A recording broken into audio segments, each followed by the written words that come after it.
Hi, I'm Kasia. I'm a product manager here at Game Analytics, and today I'm going to give you a tour of our open beta and then tell you what else is coming with our full release.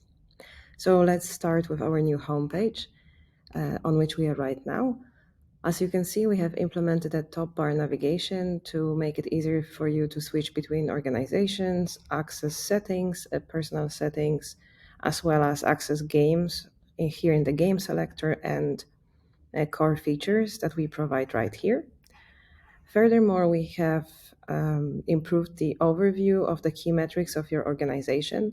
So you have a few out-of-the-box key metrics listed here, as well as recently added games and recently visited games. And right here at the bottom, there are relevant news from Game Analytics. So right now, let me take you to our new game selector.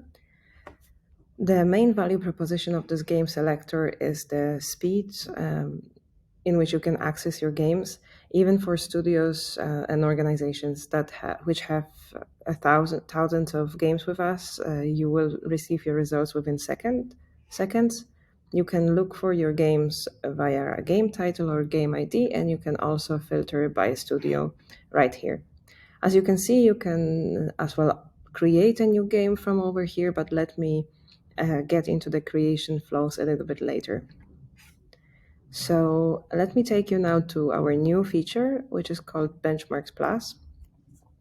The Benchmarks Plus feature gave you market data insights of retention, engagement, monetization, and advertising for different game genres, which you can filter via App Store genres, like so. We actually have a lot, and then subgenres that we have mapped ourselves.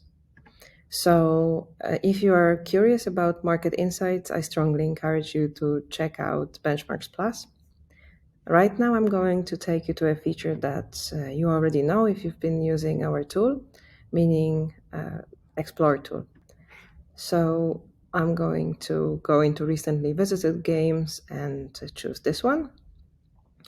I'm showing you around right now at the staging environment, so don't mind some notifications. As you can see, the Explorer tool has gotten a new view, but what is the most exciting is that we have a new query builder, allowing for easier data filtering throughout more powerful event filters and global filters.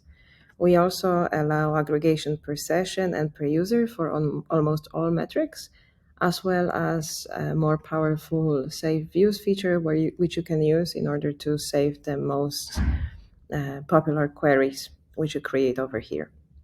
And speaking of queries and queries builder, let me take you to our new dashboard feature, which actually uses the same query builder. So this is our new dashboards. Let me click here and create a widget.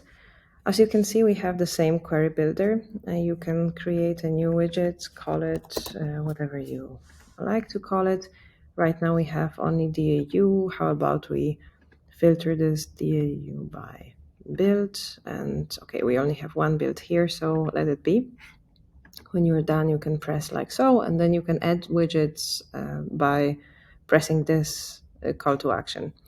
And then you have to save your custom dashboards over here. So let us know what you think about our new dashboards. Do go and check them out.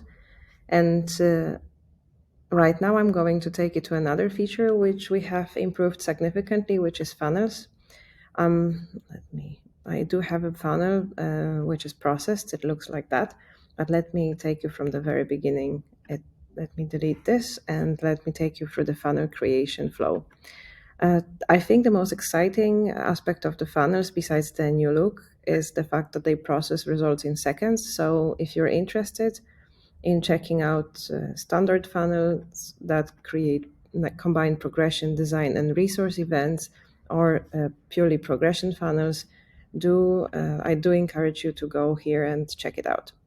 And before you process it, let me just show you how to convert this into multiple steps. It's very easy. You just have to press here, and those values are going to be divided into 2 steps. So if I delete this, now my funnel has only 2 steps. And press process, you're going to go into this result page and you can see your results. Before we leave funnels, let me just talk quickly about our feedback tool, Canny, which you can access by pressing the call to action over here on different features. It will take you to a such view where you can see the feedback left by other users that you can upvote.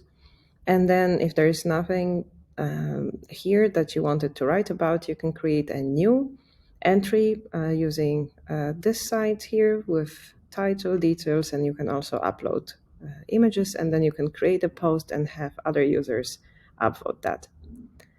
Perfect. Let's go back to filters. And as promised, let me take you to the creation flows. You can access creation flows from here, create organizations, as well as from the game selector, and they are basically contextually positioned.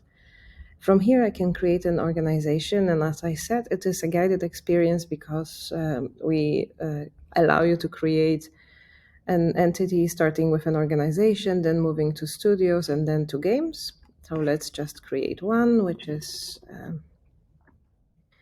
an organization that doesn't exist really. Let me hope that works. Yes. Then the team size and then the location. Let me be Germany. Next, you have a summary of your organization, and then when you press complete, you can proceed further to creating studios. While you're done, when you're done with studios, you can create a game. So this way, we guide you through the entire process. And lastly, we have a settings page. Let me move myself over here so that you can see the options. As you can see, this is the centralized place to manage your organization. You can see the general settings such as name, logo, and identifier. But what is even more exciting is that you can see all the studios that are a part of your organization, and you can access settings of the respective studios. You can search by the name and the ID. You can also see games that belong to your organization, and you can also go in deeper into settings, as well as hide those games and archive those games. You can manage the archived games. You can also access user management from over here. And that will be basically it. You can also access, of course, your own settings. It's going to be positioned over here. So let's go back to the home screen, to the organization home screen, if you will. This is more or less what we have for you for the open beta. I'm very curious about your feedback and your impressions of what we've been working on. So please do share your feedback on Canny. Do reach out to our customer support. We are very curious to hear from you. And just to give you an insight of what's coming, we are going to have bulk invite where you can invite up to 20 users at once. With the new release, we are going to have new sign-up flow. We are also going to allow you to save funnels. We are also going to allow you to share saved views within organization. So there are a few more exciting things coming beyond open beta when we are there with the full release. But yeah, so far enjoy open beta, and very curious to hear from you. Thank you.